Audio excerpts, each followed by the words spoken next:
Power creep. It's a pretty big topic that I do want to discuss. I briefly mentioned it in reference to weapons, and I do have a lot of weapons on my account, 4 stars and 5 stars both, but I think it's very important to talk about characters. I want to talk about the most recent introductions of both weapons and 5-star characters, but also overall the situation with them, because I think it's pretty obvious to say, and pretty fair to say, that we've seen a decline in at least the limited event weapons. Like, let's be honest here, the Missive Wind Spear isn't used by a lot of people unless you have good options. And let's be honest, we do not have a lot of good options for free-to-play units such as somebody like Xiao, wherever he is on my account.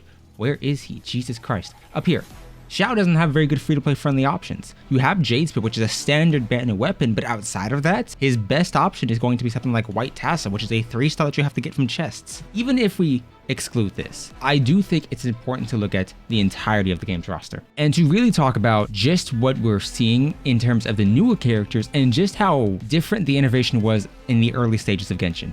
I can safely say that Child, even though I do not like him as a character, even though I do not like his gameplay, even though I don't like anything about him, has one of, if not the most unique kit. Being that the element of skill, you pretty much use all of his kit, the Riptides, the element of skill to transform, normal attacks to a degree, all of this matter, and even his passive talent. This is the only talent like this in the entirety of the game, and it's extremely unique, and I don't understand why we didn't see anything like I'm gonna be very real with you. Not this. Actually, let's go with Raiden Shogun. Her All Preserver talent is not useful unless you're talking about the leveling. The Ascension itself isn't the expensive part, the leveling part is the expensive one. I don't understand why this doesn't just apply universally towards the entire process of building a weapon, but whatever. This is useless, and this realistically would be more fitting on a different character. I'd say Kujosara, not, you know, the Raiden Shogun or Zhongli, anyone like that. I don't think there should be so many repeated passive talents. But even if we're talking about the basic standard kit, we went from Child being able to use a Riptide to switch stances, Hu Tao's HP chain,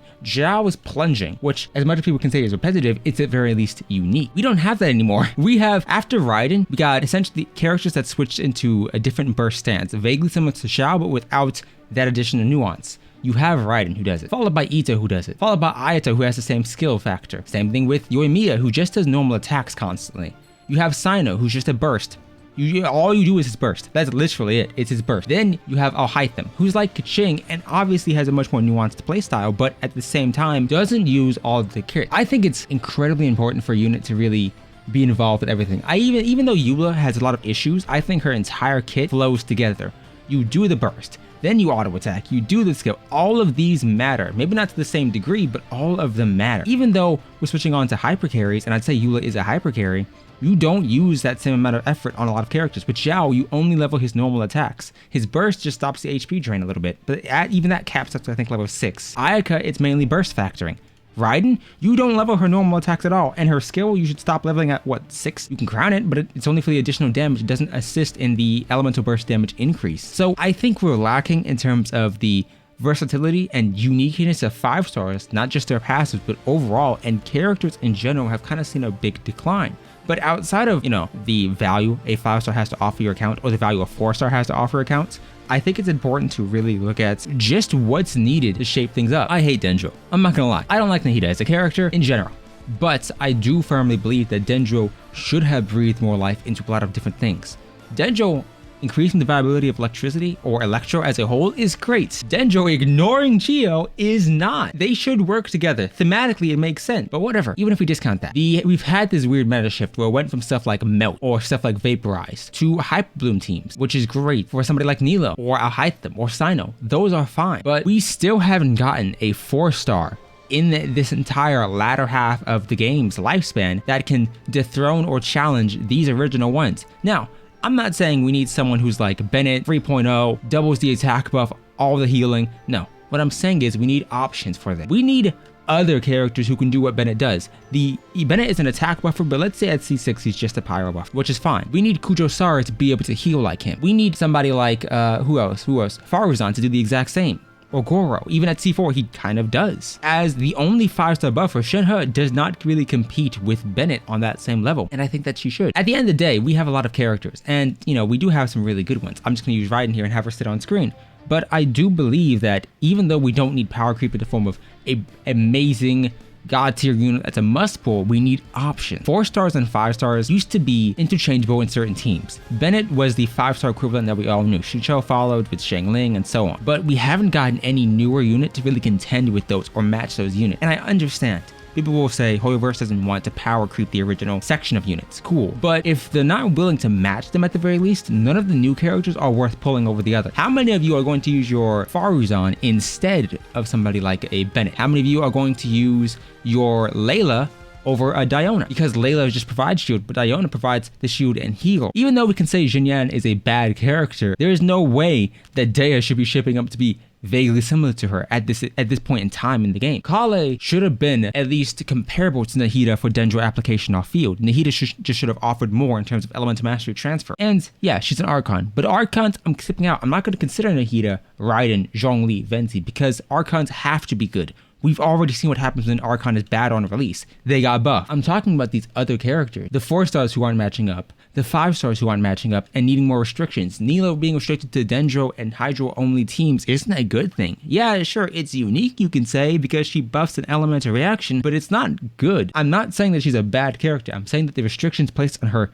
don't make her as valuable as others. The original party and the original roster was versatile. All of them were great at their time. But as we went on, we got normal attack. Then we got more normal attack. Tignari, he's basically a normal attack. It's charge attack. All you do is level the charge attack. Yelan, you use at most 2 parts of her kit, her skill and her burst, and it's like Xingqiu, but you know, at C6 you can use her auto attacks. Cool. But at C6 for a 5-star unit. We don't need power creep in the sense of a must pull unit that dethrones and completely destroys the first half of the game. But we need a unit who can actively shape up the meta, or a unit who can take what these really good units do in this latter section of the game and match them or be slightly worse or slightly better. Like, if we're looking at the way the game's going now, if a new 4-star is announced, actually hypothetically, let's look at Mika. Mika is announced to be going, you know, next patch with the Ica rerun. How many of you are expecting Mika to be worthwhile to run over anyone else at C0? Or how many of you are expecting him to be like Faruzan, or to be like Goro, or to be like Yunjin, and so many other characters where they need C6 to be really good? I feel like we should be in a position where we look at a new 4-star and we wonder, hey, what can they do? Are they going to be good? Are they going to be great? Are they a DPS? And they're not offering that. Heizo was the most mechanically interesting 4-star unit in a long time because he had a new style, a new animation style. He used essentially every part of his kit to a degree, and I'm no longer a fan of these make a bad unit on release, buff them later with an additional element or something else entirely. I want it to go back to not necessarily the simplicity of old Genshin, but the guarantee we had and the standards of it, of a unit being good on release, or at least being decent on release, of a unit not needing buffs down the line. Kokomi was the first buffs down the line character. Zhao took ages to get a, you know, dedicated support that realistically is more for Wanderer, not himself, but hey, we don't talk about that. I want, and I like Genshin, but I want the 5-star units to be better. I want the 4-star units to be better. I want new reasons to play other characters other than, hey, you like them. Because you like them, you're gonna play them regardless, but you should be able to like them and want to use them without sacrificing much. Bennett has been a staple for 2-3 years, and it's honestly not fun anymore. Most people would probably, if you have the ability to, most people would probably kick him out their team just because you want some viability and versatility. I built up Chi-Chi, I built up Diona, I built up a Sayu, and they heal, but they don't provide the same buffs he does. And neither do the other buff. Yeah, sure, Kuchasar won't come home, whatever.